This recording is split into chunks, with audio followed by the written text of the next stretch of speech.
Rengera ubuzima, igitabo cya mbere, igice cya mbere. Kristo ntananirwa kunganira abantu. Kristo yaje muri iyi si ameze nk'umugaragu utananirwa kunganira umuntu. Yishyizeho ubumuga bwacu yigerekaho n'indwara zacu. Matayo igice cya 8 umurongo wa 17. Yaje gukuraho imitwaro y'indwara n'icyaha. Yazanywe no guhesha abantu amagara mazima, amahoro n'imico itunganye. Nta muntu n'umwe wigeze amusanga ngo asubire yatamufashije. Muri we harimo isoko y'imbaraga zikiza, kandi yakizaga abantu indwara z'umubiri n'iz'ibitekerezo n'iz'umutima. Umukiza yari afite impuhwe zitagira ingano. Umurimo yakoraga wo gukiza abarwayi no kwigisha wari wagutse cyane, ku buryo abantu benshi bazaga ahari batari kubona inzu n'imwe bakwirwamo muri Palestina. Bamuzaniraga abarwayi aho yabaga ari hose, akarambika ibiganza bye ku mbabari zigakira. Amanywa yose yakoreraga baje ahari, maze nijoro akita ku bananiwe kuza aho ari ku manywa, babitewe no kunganira imiryango yabo.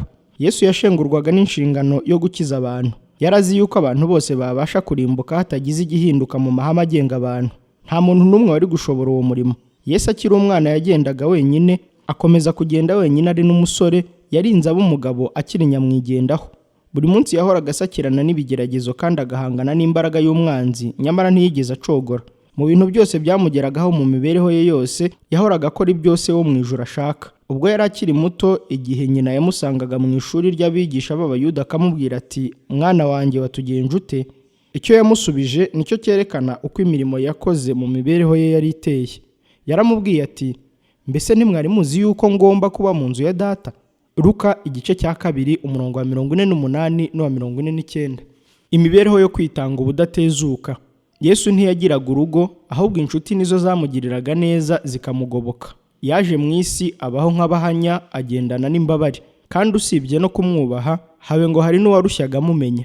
Yahoraga anezerewe kandi akihangana, ndetse abanyamubabaro bamuramutsaga nk'intumwa y'amahoro. Yararikaga abantu bose ababwira ati, "Nimunsange." Yesu yakoreshaga igihe kinini avura abarwayi kuruta icyo yamaraga yigisha.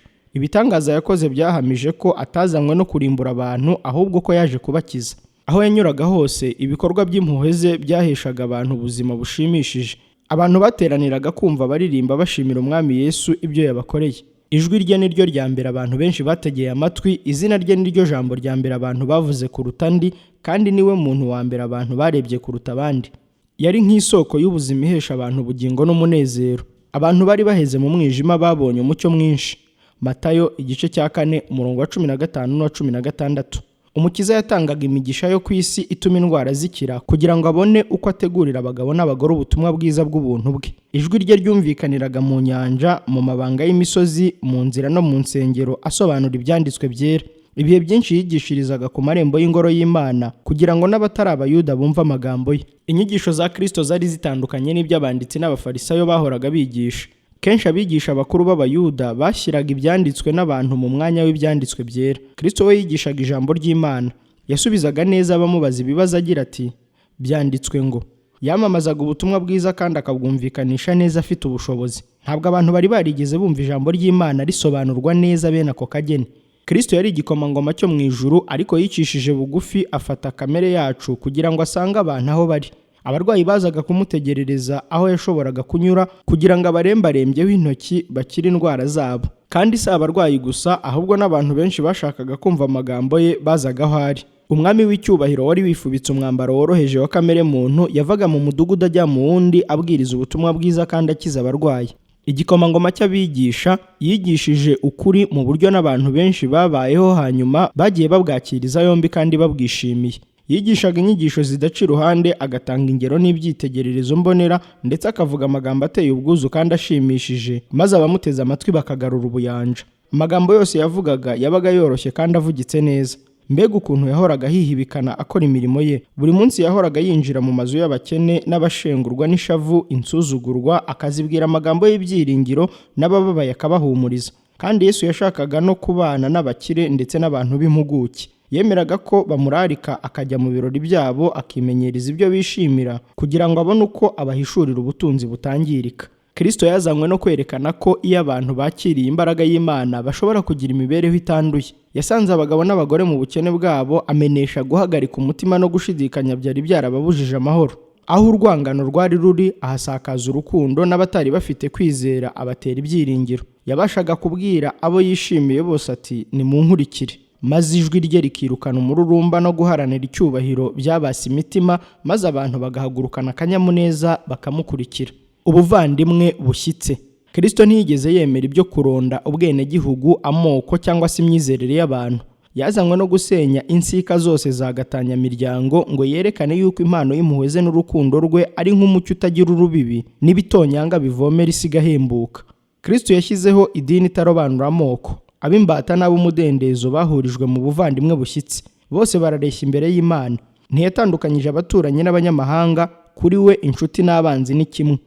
Nta muntu yigeze acaho avuga ko adafite agaciro, ahubwo yakizaga abantu bose, akigisha icyigisho gihuje n'igihe n'ibyo abo yigishaga bakeneye. Yashatse gutera ibyiringiro abafite imitima inangiye n'abihebye, kugira ngo bagire imico yabatera kwifata nk'abana b'Imana. Kenshi Kristo yahuraga n'abadafite imbaraga yo gucika imitego ya Satani. Bene abo babaga baraciwe intege n'ibigeragezo no kugwa, yababwiraga amagambo yo kubakomeza.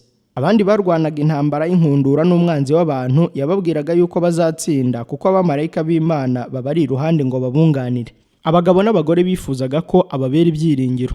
Amagambo ye yagwaga mu mitima yabo ifite inyota, akabatera imbaraga. Byabasubizagamo imbaraga nshya. Ababaga barahawe akato babonaga uburyo bwo kugira imibereho mishya. Yesu yifatanyaga n'Abasamariya, agahindura ubusa imihango y'ubwoko bwe bw'Abayuda. Yemeraga kurarikwa n'abo bantu b'insuzugurwa, akarara mu mazu yabo, agasangira nabo, kandi akabakirana ubugiraneza bw'ikirenga n'urugwiro. Ubuntu bwe bwabagejejeho agakiza kamwe Abayuda basuzuguye. Ntabwo Kristo yigeze yirengagiza uburyo bwo kwamamaza ubutumwa bw'agakiza. Ubwo yari yicaye ku iriba ryitiriwe Yakobo, yatangaje umugore w'i Samariya wari uje kuvoma igihe yamubwiraga ati, "Mpa amazi yo kunywa." Yashakaga inzira yo kumugezaho ikiganiro cyo kumuhesha amazi y'ubugingo. Uwo mugore yaramubajije ati, "Ibyo ni ibiki? Kuri Umuyuda nkaba ndi Umusamariyakazi, uhangaye ute kunsaba icyo kunywa?" Yesu aramusubiza ati, "Unywa kuri aya mazi wese arongera akagira inyota, ariko amazi nzamuha azamubamo isoko idudubiza imuhesha ubugingo buhoraho." Yohana igice cya 4 umurongo wa 7 kugeza ku wa 14. Umugore asiga ikibindi cye ajya mu mudugudu, abwira inshuti ze ati, "Nimuze murebe umuntu wambwiye ibyo nakoze byose. Aho ntiyaba ari we Kristo?" Yohana igice cya 4 umurongo wa 29. Benshi mu Basamariya bemera Yesu. Yohana igice cya 4 umurongo wa 39. Ninde wabasha kugenekereza akamenya akamaro k'ayo magambo uhereye icyo gihe cyose kugeza amagingo aya? Abantu bose bakingurira imitima yabo kwakira ukuri, Kristo aba yiteguye kubigisha. Arababwira nk'uko yabwiriye umugore ku iriba ati, "Ni jye tuvugana."